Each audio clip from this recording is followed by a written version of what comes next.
YouTube, comment ça va? En tout cas, moi ça va nickel.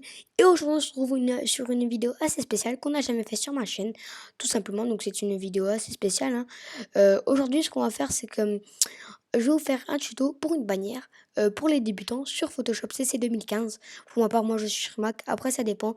On s'en fiche de ce que c'est Photoshop, si c'est Photoshop CC 2013 ou quoi, ça revient même. C'est juste que les touches, ça va pas être forcément les mêmes.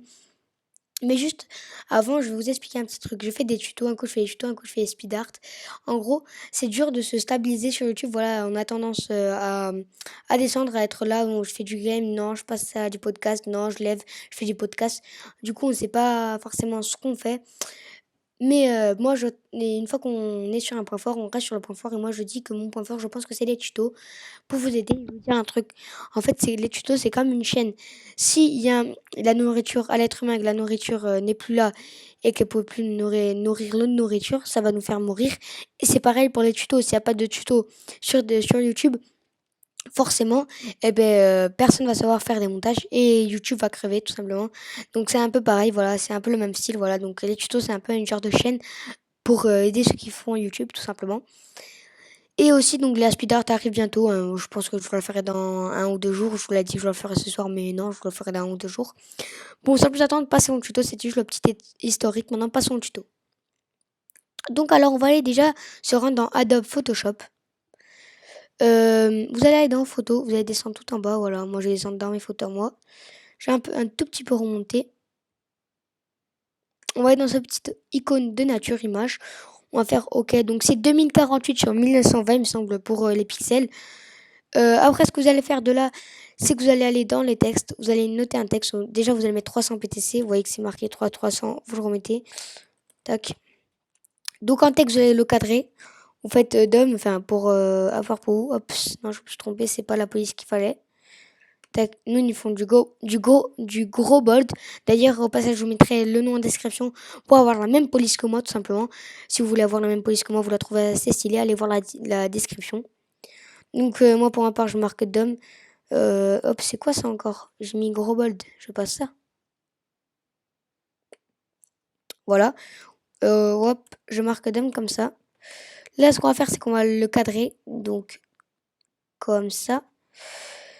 Après, de là, ce qu'on va faire, c'est que dans notre calque 1, c'est-à-dire que si on enlève ça dans notre calque 1, donc c'est notre arrière-plan, ce que vous allez faire sur votre arrière-plan, vous allez dans ce petit icône et vous allez le décocher pour pouvoir faire quelques modifications par la suite. Vous allez dans votre texte, vous allez cliquer 2 fois. Vous allez dans style, vous allez mettre un style bleu comme ça. Ok, donc ça c'est bon. Après, on va recliquer dessus. Vous allez faire FX, afficher tous les effets. Ce que vous allez faire, c'est que vous allez mettre une lueur externe. Voilà, c'est important les lueurs externes. Bon, on va le mettre en dégradé plutôt pixelisé comme ça. On va mettre un dégradé noir comme ça. En nombre porté, on va mettre une ombre portée. Voilà, on va pas se faire chier, on va mettre une ombre portée. Tac, là on va mettre du 17. Là on va mettre du 15. Et là on va mettre par la suite du 13. Ça va descendre de 2 en 2. Voilà. On va faire OK. Ça va nous faire un petit effet d'arrière-plan. Tout simplement. Maintenant, ce que vous allez faire, c'est que vous allez, comme je vous l'ai dit, par les modifications, sur votre calque 0, vous allez déverrouiller. Vous allez faire touche droite, il me semble, pour Mac, enfin pour PC. Et pour Mac, après, moi j'appuie 2 fois sur la souris et ça me le met. Vous allez mettre dupliquer le calque. Vous allez mettre OK. Et là, ce que vous allez faire sur votre calque 0 copie, donc c'est votre nouveau calque. Si vous l'enlevez, bam, il n'existe plus. Vous le remettez. Vous allez dans ce petit icône. Tu vas cliquer sur petite icône. Tu vas faire comme ça. Tu vas le mettre un peu en forme perpendiculaire. Pour t'aider, je te conseille de mettre la lettre de ton prénom au milieu. Voilà, attends, juste on va sortir. Voilà, de mettre la lettre de ton prénom au milieu et de cadrer pile au milieu comme moi. Tu vas retourner ici. Donc moi, je vous conseille de faire effet un peu vertical à la verticale que faire tout droit. Ça va rendre plus beau à la verticale. Vous appuyez là. Ce que vous allez faire, c'est qu'après, vous allez supprimer comme ça. Voilà. Donc là, comme vous pouvez voir, ça va supprimer. Donc si vous enlevez ça plutôt, ça va vous faire un calque en moins comme ça. Tac, vous allez faire ça. Après que vous avez fait CTRLD, et vous allez cliquer sur votre souris, CTRL-D, cliquez sur votre souris, désélectionner, c'est-à-dire que la flèche va désélectionner. Et là, je vais vous faire un petit zoom, je pense que vous allez le voir. Ici, il y aura un long trait, mais là, on ne le voit pas encore parce qu'on n'a pas encore modifié. Ce que vous allez faire, c'est que vous allez dans le calque 01 copie. Vous allez aller dans ombre portée, vous allez mettre une ombre portée comme ça. Vous n'avez plus rien à faire, votre ombre portée va bien se voir. Petit rajout, vous allez aller dans filtre, vous allez mettre flou ici. Vous allez aller dans flou gaussien et vous allez mettre un petit flou. Donc le flou pour ma part, moi je le mets à 3,8, c'est bien ce qu'il faut, voilà. Pour que ça fasse un effet floutage, tout simplement. Par la suite, tout ce que vous allez faire, c'est que vous allez aller dans une autre police. Pour ma part, c'est là aussi, je vous la mettrai en description. Elle se nomme la police Social Shape. Voilà, vous la trouvez sur Dafont. Donc c'est le logo YouTube. Donc en fait, il y a le logo Twitter, Snapchat et tout ça.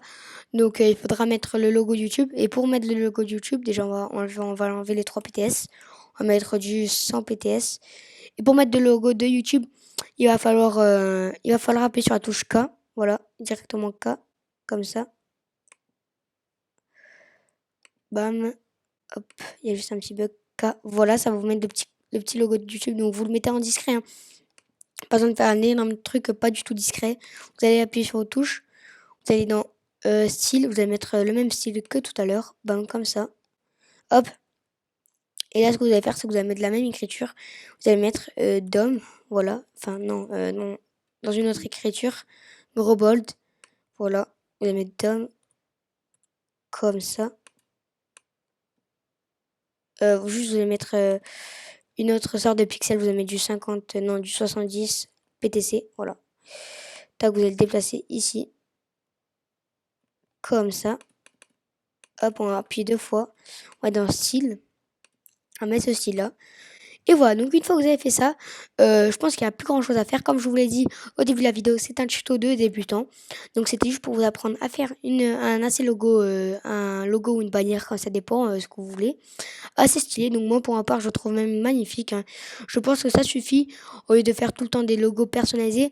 Je vous explique un truc, c'est toujours mieux de faire un logo compréhensible qui se voit bien que faire un logo avec, je sais pas moi, avec un rhinocéros ici, puis une flèche qui mène ici, puis qu'il y a un logo YouTube, qui a un nom, ça sert à rien. Regardez-moi, floutage à gauche, bande dessinée à droite, trait au milieu, DOM, comme ça, en écriture, DOM, logo YouTube, voilà, on peut pas faire mieux, voilà, c'est simple, c'est net, les gens dès qu'ils arrivent, ils voient que vous appelez DOM, ils ont même pas besoin de regarder le nom de votre chaîne, ils regardent à peine les logos qui font déjà capter que vous appelez DOM.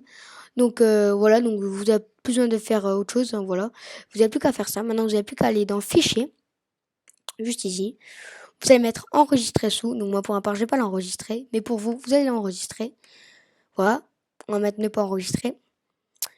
Du coup, les amis, c'est déjà la fin de la vidéo. Donc n'hésitez pas à mettre un pouce bleu, un commentaire si ce genre de vidéo vous plaît. Enfin, ce genre de tuto vous plaît. Je pourrais encore vous en produire. Je peux même vous montrer comment faire des miniatures, tout simplement.